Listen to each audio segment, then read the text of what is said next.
देखिए 7 नवंबर से जो है आपका ट्रांसफर पॉलिसी का जो है सभी शिक्षकों का ट्रांसफर जो है शुरू हो चुका है और उसका आवेदन भी स्टार्ट हो चुका है।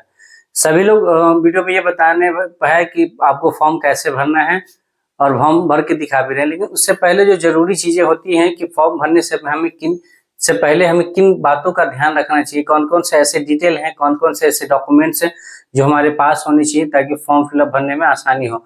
और फॉर्म हमें खुद से भरना चाहिए, ये कोई नहीं बता रहा है। तो चलिए हम इस वीडियो में चर्चा करने वाले हैं। यदि आप भी ट्रांसफर के लिए फॉर्म अप्लाई करने की सोच रहे हैं तो आप इस वीडियो को देख लीजिएगा और इससे जरूरी कागजात जो है आप तैयार कर लीजिएगा, तभी आप फॉर्म भरिएगा।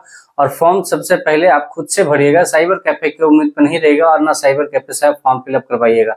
साइबर कैफे से फॉर्म फिलअप करने का क्या नुकसान हो सकता है उसका भी हम चर्चा करेंगे इस वीडियो के अंत में, तो आप वीडियो के अंत तक जरूर बने रहिएगा। तो चलिए हम शुरू करते हैं। यदि आप चैनल पर नए हैं तो प्लीज चैनल को सब्सक्राइब कर लीजिएगा और यदि वीडियो अच्छी लगे तो लाइक करके और भी दोस्तों के पास शेयर कर दीजिए ताकि उनको भी फॉर्म फिलअप करने से पहले इन सब चीजों का जानकारी होना जरूरी है, ताकि वो अच्छे से ट्रांसफर जो है फॉर्म फिलअप कर ले। देखिए ये ट्रांसफर फॉर्म जो है इतना आसान नहीं है, काफी पेचीदा है, ठीक है। खासकर पुरुषों के लिए तो काफी ये कॉम्प्लिकेटेड ट्रांसफर पॉलिसी है, मतलब उनको सोचने पर मजबूर करना है।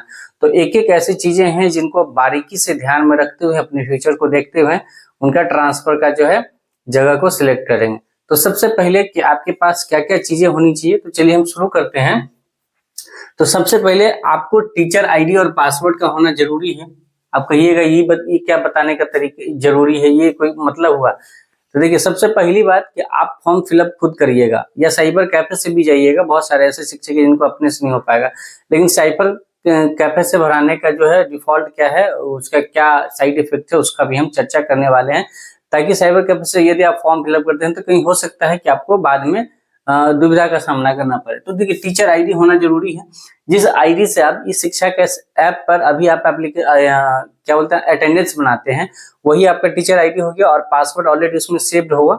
तो आपको ज्यादा चिंता करने की आवश्यकता नहीं। यदि आपको पासवर्ड नहीं भी होगा तो आप फॉरगेट पासवर्ड पर लॉगिन के बगल में राइट साइड में फॉरगेट पासवर्ड का ऑप्शन होता है, वहां से आप क्लिक करके आपके मोबाइल के रजिस्टर मोबाइल नंबर। सबसे बड़ा जो मुद्दा होगा शिक्षकों के लिए, पूर्व शिक्षकों के लिए जो कॉम्प्लिकेटेड है, वह अनुमंडल का चुनाव। अब आपको पता है कि एक जिला में मिनिमम एक अनुमंडल है और मैक्सिमम 3 4 5 अनुमंडल तक है। अब खुद आप उम्मीद करिए कि यदि अनुमंडल का आपको 10 को सिलेक्ट करना है तो आप एक जिला से दूसरे जिले का सिलेक्ट करेंगे, और एक नहीं कम से कम अगर जो 10 अनुमंडल सिलेक्ट करेंगे उनको 2 से 3 जिला चक्कर काटना पड़ेगा। तो काफी जरूरी है कि आप जो है अपने अनुमंडल का जो है जो क्या बोलते हैं सिलेक्शन वो अच्छे से कर पाए। उसके लिए आपके अनुमंडलों का लिस्ट होना चाहिए। तो इस चैनल पे अनुमंडल का टोटल लिस्ट है डिस्ट्रिक्ट वाइज, तो उसको जाके आप देख सकते हैं। ये चौथा पॉइंट जो है ये जो है इसलिए हमने लिखा है कि आपको पता होना चाहिए कि आप अपने जो है पोस्टिंग अनुमंडल का चुनाव करने से पहले आपको ये जानकारी होना चाहिए कि आप किस किस अनुमंडल में पोस्टिंग नहीं कर पाएंगे, अप्लाई नहीं कर पाएंगे। तो यदि आपको पहले से पता होगा कि किन किन अनुमंडल में हमें अप्लाई नहीं करना है, वो ऑप्शन नहीं मिलेगा। तो उसके अलावे आप अपने अकॉर्डिंग आप सुविधा अनुसार कौन सा अनुमंडल जो बाकी जिनको भी छोड़ के करना है, तो छोड़ने के बाद कौन सा अनुमंडल में आप सुटेबल हो पाएंगे, फ्यूचर आपका किस अनुमंडल में बेहतर होगा, आपको वो ज्यादा बेहतर जानकारी हो पाएगा यदि आपको जाना हो। तो देखिए पहले तो आप अपना अनुमंडल जो आपका गृह अनुमंडल में, जहां पे आपका जन्म हुआ, पैतृक आवास, सब दिन से आप जो जैसे पता में अनुमंडल लिखते हैं, तो वो अनुमंडल छोड़ना है। दूसरी बात, यदि आपकी पोस्टिंग अभी अपने अनुमंडल के अलावा किसी दूसरे अनुमंडल में है तो वो भी अनुमंडल आपके ऑप्शन में नहीं होगा। और तीसरा, यदि आप मैरिड हैं, ये मैरिड है, ठीक है, यदि आप मैरिड हैं तो आपकी पत्नी के गृह अनुमंडल का भी ऑप्शन नहीं दिया जा रहा है। तो अच्छा, मैरिड में हम ये बात बता रहे हैं सिर्फ मैरिड टीचर के बारे में, पुरुष के बारे में, जिसकी पत्नी शिक्षिका नहीं है उनके लिए बता रहे हैं, सिर्फ वो मैरिड है। तो आपको 3 अनुमंडल छोड़ के सिलेक्शन करना है, अपना अनुमंडल, पोस्टिंग अनुमंडल और पत्नी के गृह अनुमंडल को छोड़ के। बाकी आपके सुटेबल का जो अनुमंडल हो उसको बेहतर से आप सिलेक्ट कर ले, तभी आप फॉर्म फिलअप के लिए आगे बढ़े। उसके बाद महिला के लिए क्या ऑप्शन है, तो महिला के लिए अपना पंचायत जिस पंचायत में है या अपना नगर निकाय जिस नगर निकाय में है और उसके बाद जिस पोस्टिंग, जहाँ पे अभी पोस्टिंग आप कर रहे हैं, तो अपना पंचायत और पोस्टिंग का पंचायत अगर अलग अलग है तो उन दोनों को छोड़ना पड़ेगा। और दूसरा है ससुराल का पंचायत। ये अपना पंचायत कहने का मतलब मायके का पंचायत, यहाँ जब पोस्टिंग का पंचायत है, और ससुराल का पंचायत है। मान लीजिए यहाँ पर कि किसी भी महिला का अपना पंचायत जो है और जिस उसी अपने पंचायत में पोस्टिंग है, तो उनको सिर्फ और सिर्फ ससुराल का पंचायत और अपना पंचायत छोड़ के करना पड़ेगा। उसी तरीके से मेन के लिए यदि अपना अनुमंडल में ही उनकी अभी पोस्टिंग है तो सिर्फ अपना अनुमंडल और पत्नी के गृह अनुमंडल को त्याग के छोड़ना पड़ेगा। अब बाकी अनमैरिड के लिए ये ऑप्शन नहीं है। अनमैरिड के लिए बस 2 चीजें होगा।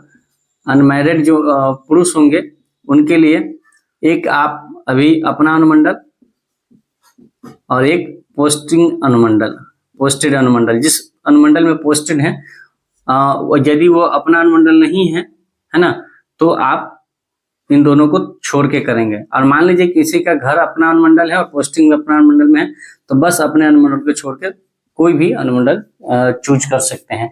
तो उसके अकॉर्डिंग ये चीज जानकारी रहेंगी तो आपको जो है अनुमंडल सिलेक्ट करने में आसानी होगी। इसके बाद अनमैरिड के लिए वही गृह अनुमंडल और पोस्टेड अनुमंडल को छोड़ के बाकी और अनुमंडल के बारे में आपको सिलेक्ट कर लेना है। उसके बाद आपको पता है कि मिनिमम 3 अनुमंडल सिलेक्ट करना है और मैक्सिमम 10। और ये मैक्सिमम और 10 और मिनिमम 3 अनुमंडल सिलेक्ट करने में इतनी माथापेची हो रही है, स्वाभाविक है, काफी कॉम्प्लिकेटेड का सामना करना पड़ रहा है। चूंकि ये अनुमंडल का लोचा हो जा रहा है। एक अनुमंडल में कितने प्रखंड होते हैं, प्रखंड में पंचायत, पंचायत में फिर आपको स्कूल होंगे, है ना, गांव होगा और गांव में स्कूल होंगे। तो इस तरीके से पोस्टिंग काफी कॉम्प्लिकेटेड हो गया है। तो इसलिए ये सब जानकारी होना जरूरी है, ताकि आप जो मिनिमम 3 सिलेक्ट करेंगे और मैक्सिमम 10 सिलेक्ट कर लेंगे, तो आप अपने अकॉर्डिंग जो सुविधा अनुसार है और आपके अनुसार परफेक्ट बैठ रहा है, उसी अनुमंडल को सिलेक्ट करेंगे।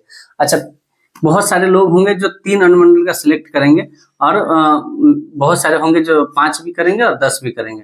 अब 3 और 5 वालों के साथ क्या हो सकता है कि मान लीजिए कि चूंकि आपको अनुमंडल का जो चुनाव है और आपकी जो पोस्टिंग है वो सक्षमता के नंबर को मेरिट में भी ध्यान में रखते हुए किया जाएगा। तो सपोज कीजिए किसी ने 3 अनुमंडल का ही सिलेक्ट किया और उस तीनों में उनका रिक्ति नहीं होने की वजह से उनका स्कूल अलॉटमेंट नहीं हो पाया, तो फिर विभाग के पास पूरी छूट होगी कि वो अपने अनुसार किसी भी जिला में या किसी भी अनुमंडल में वो पोस्टिंग कर पाएंगे। तो आप लोग अच्छे से आप अपने हिसाब से सुविधा अनुसार आप देखेंगे।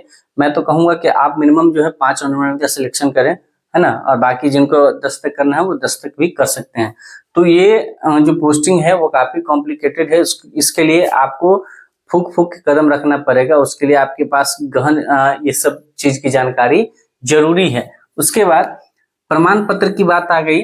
जैसे आपको पता है कि असाध्य रोग, गंभीर बीमारी, दिव्यांगता, मानसिक बीमारी या पति पत्नी के आधार पर जो आपको पोस्टिंग मिल रही है, उसके लिए आपके पास प्रमाण पत्र होना आवश्यकता है। दिव्यांग भाईजानों के लिए दिव्यांगता का प्रमाण पत्र। यदि आप दिव्यांगता के आधार पर पोस्टिंग चाहते हैं तो आपको दिव्यांगता का प्रमाण पत्र सबमिट करना पड़ेगा। और वो होना चाहिए आपको सिविल सर्जन से बना हुआ। और आपको पता है कि सिविल सर्जन जो है हर जिला में सदर हॉस्पिटल में जो डॉक्टर होते हैं वो सिविल सर्जन कहलाते हैं। तो दिव्यांगता प्रमाण पत्र आपको बनाने पड़ेंगे। सिर्फ दिव्यांगता ही नहीं, आप किसी भी जैसे असाध्य रोग या गंभीर बीमारी जैसे कैंसर रोग का है तो उसका भी आपको डॉक्यूमेंट सबमिट करना पड़ेगा, है ना। पति पत्नी यदि आपका शिक्षक है तो उनका भी आपको करना पड़ेगा। और किसी पत्नी का अगर पति किसी दूसरे जॉब में है तो उनके लिए सैलरी स्लिप भी सबमिट करना होगा और उसका जो परिचय पत्र होगा, प्रमाण पत्र, वो भी सबमिट करना पड़ेगा। तो उन सारे डॉक्यूमेंट को आपके पास होना जरूरी है। जैसे मान लीजिए कि गंभीर बीमारी है, असाध्य रोग है, मानसिक बीमारी है या पति पत्नी किसी के जॉब में है, तो इन सभी लोगों के लिए प्रमाण पत्र आवश्यक है। जो मतलब किसी बीमारी से ग्रस्त है या मानसिकता या दिव्यांगता या मेंटली दिक्कत है, तो उनके लिए प्रमाण पत्र होना चाहिए, सिविल सर्जन का होना चाहिए। दूसरी बात कि जिनके किसी की पत्नी जो है जॉब में है या पत्नी के पति जॉब में है और यदि सेम जॉब में है फिर भी आपको, या फिर अदर जॉब में है, उसके सैलरी स्लिप और आपके जो उसका प्रमाण पत्र है जैसे परिचय पत्र हुआ, ये सब आपको जमा करना पड़ेगा। नियुक्ति पत्र, इस सब का आपको कॉपी रखना पड़ेगा, ठीक है, तो वो आप जमा कर पाए। उसके बाद आपको वाइफ का डिटेल जानकारी होना चाहिए। यदि मैरिड है तो वाइफ की जानकारी होनी चाहिए। पति पत्नी जो शिक्षक है उनके लिए तो ज्यादा दिक्कत नहीं होगा, लेकिन जो मैरिड शिक्षक हैं जिनकी पत्नी कुछ नहीं करती है, उनकी वाइफ का डिटेल भी उसमें फॉर्म में भरना है, तो उसकी भी जानकारी आपके पास होनी चाहिए कि उनका अनुमंडल क्या है, प्रखंड क्या है, ये सब जानकारी उनका होना चाहिए कम से कम। और जो सबसे इम्पोर्टेंट बात है जो मैं आपको बताने वाला हूँ कि आप फॉर्म खुद से भरें। ये बातें मैं क्यों कह रहा हूँ, साइबर वालों से आप फॉर्म न डलवाएं, है ना। ये मैं इसलिए बोल रहा हूँ कि सक्षमता 1 में जितने लोगों की काउंसलिंग हुई है और जितने लगभग 40 से 48,000 लोगों का डाउटफुल कैटेगरी में गया है, उसमें से मैक्सिमम लोगों का साइबर कैफे से गलती था। किसी का मोबाइल नंबर का एक डिजिट गलत डला गया था, किसी का आधार नंबर का गलत एंट्री हो गया था, 5 की जगह 4 हो गया था, किसी का डेट ऑफ बर्थ 97 79 डला गया था।